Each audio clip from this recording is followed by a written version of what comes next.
Quando o assunto são máscaras de proteção contra o coronavírus, todo mundo tem a sua preferida, o seu modelo preferido, né?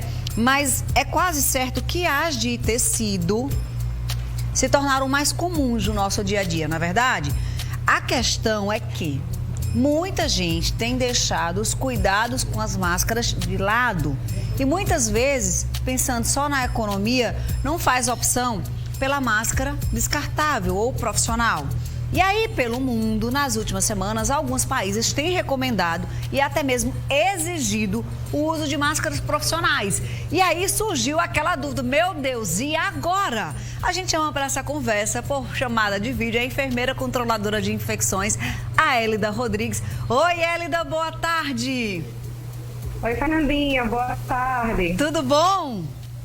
Tudo bem, e você? Tudo em paz, graças a Deus. Elida, vamos voltar aqui um pouquinho no tempo. No início, a gente usou bastante esse modelo aqui, tem muita gente que ainda usa. Esse modelo aqui, né, de tecido e tal. Aí depois começaram a surgir modelos mais confortáveis, não é? Que esse aqui sufocava mais e tal. Aí surgiu esse modelo aqui, que tem essa opção do nariz ficar, não é, um pouco mais solto e a boca também, ó, chamada de modelo 3D, né? E foram se desenvolvendo modelos, formas, aí umas assim que eram duplas, mas com abertura para ter um terceiro filtro no meio. E aí não faltou criatividade para quem começou a trabalhar com máscaras e ao longo desse um ano muita coisa foi acontecendo. Surge então a história da segunda onda. E aí começa uma preconização de alguns países pelas máscaras profissionais, pelas máscaras descartáveis. Vamos falar de Brasil, vamos falar daqui da gente, qual é a nossa realidade, as nossas possibilidades. Existe a obrigatoriedade ou a recomendação da gente fazer a opção exclusivamente pelas máscaras descartáveis, Elida? Bom, então, né?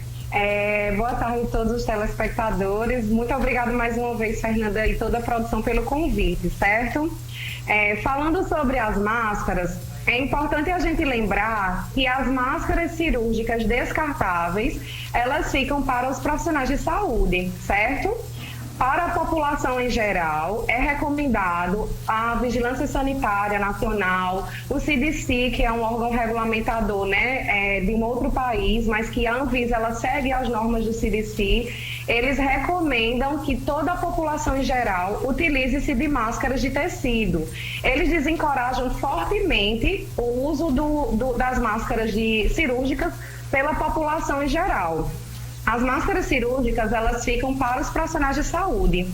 Quanto ao modelo das máscaras de tecido, aí vale a pena todo mundo abusar da criatividade, desde que ela obedeça o seguinte princípio: ela cubra o nariz e a boca. Agora, Elida, falando dessa parte da cobertura, muita gente fica de olho na proteção do nariz e da boca, mas a gente entende, pelo menos para quem é leigo, assim como eu, que máscara frouxa demais pode deixar você vulnerável. Ou aquelas máscaras muito surradas, lavadas, que já desbotaram, que o elástico já está super folgado, mas a pessoa está lá querendo economizar sem querer trocar. Elas deveriam ser descartadas quando está muito folgada ou muito surrada? Sim, a recomendação ela permanece a mesma, certo? A recomendação é que a população ela se desfaça das suas máscaras de tecido todas as vezes que o tecido estiver bastante desgastado ou os elásticos eles não estiverem vedando. Quando eu falo boca e nariz, eu compreendo toda essa parte do meu rosto aqui, certo?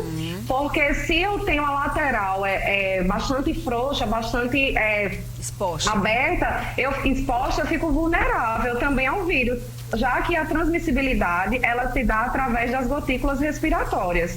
Elida, acho que antes do coronavírus chegar aqui no mundo, a gente, ou quem não era da área de saúde, nem sabia o que era uma máscara tipo N95.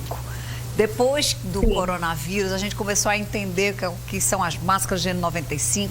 A gente sabe que N95 não são máscaras descartáveis, mas elas têm uns cuidados específicos. Vamos lembrar para o pessoal de casa quais são os cuidados com a N95? Bom, então, é importante lembrar que a máscara N95 ou PFF2, né, que é peça facial filtrante, a partir da numeração 2, ela é utilizada por profissionais de saúde que estejam expostos a situações em que gerem aerossóis. Quais são essas situações? Quando eu, que sou enfermeira, estou assistindo um paciente que está entubado, né, que está em ventilação mecânica, que está sendo aspirado em sistema aberto, que está fazendo nebulização, todas essas situações, elas geram aerossol. Então, é nessa situação que eu preciso, enquanto profissional de saúde, utilizar a máscara N95 ou PFF2.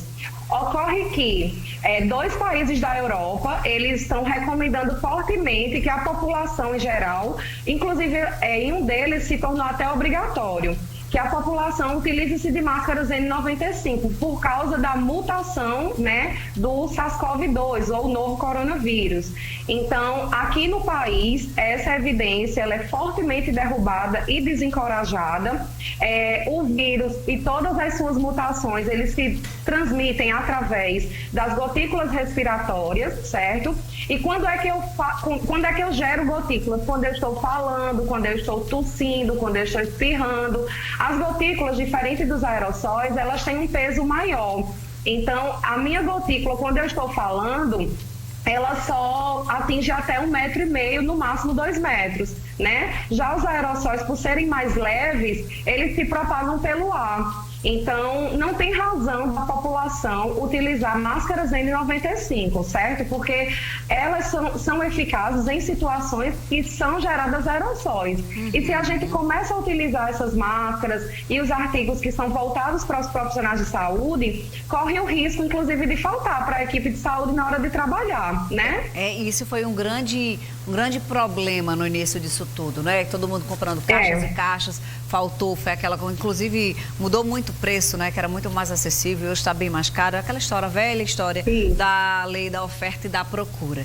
Então, continua tudo do mesmo jeito, as máscaras de tecido são recomendadas. Quando se for tripla, melhor ainda, né, Hélida? Se for tripla, melhor ainda, né? Não entendi. Se for tripla camada. Melhor ainda. Tripla camada. Continua trocando-se de 2 em 2 horas ou antes, se ela estiver úmida ou suja. A higienização dela, né, a lavagem dela não é com água sanitária, como era recomendado no começo, por conta do desgaste mais rápido do tecido. Então, a Organização Mundial de Saúde, o CDC, a Anvisa, ela recomenda que a lavagem da máscara seja com água e sabão, certo? Há alguns estudos paralelos, nada comprovado cientificamente, que a partir da 4ª lavagem, a máscara de tecido, ela perde 70% da efetividade. Eu, enquanto controladora de infecção, continuo dizendo a toda a população que observe o seu artigo, né? O que é regra, não é regra. Tem pessoas que lavam de forma diferente das outras, né? Tem gente que põe em máquina de lavar, né? O recomendado é que se lave à mão. Enfim, a gente tem várias vertentes que fazem com que o tecido se desgaste mais rápido. Exatamente. Hélida, muito obrigada pela sua participação. A gente adora trazer você aqui no Com Você, esclarecer, alertar e continuar dizendo, usem máscara, não é assim? Isso, que bom, Fernandinha. Fico muito feliz. Muito obrigada. Um beijo pra você e volta ao seu plantão, que eu sei que você tá aí na labuta. Tô sim, um beijo pra todo mundo. Um abraço pra toda a equipe. É isso, tá, gente? Então as coisas vocês veem em outros países, a gente vai adequando, né, Tonaum? A gente vai adequando pra nossa realidade. As notícias, elas são super válidas, mas a gente tem que entender o que é que se passa no nosso contexto aqui, pra gente não sair adotando medidas que são exigidas em outros lugares por conta das necessidades daquele lugar.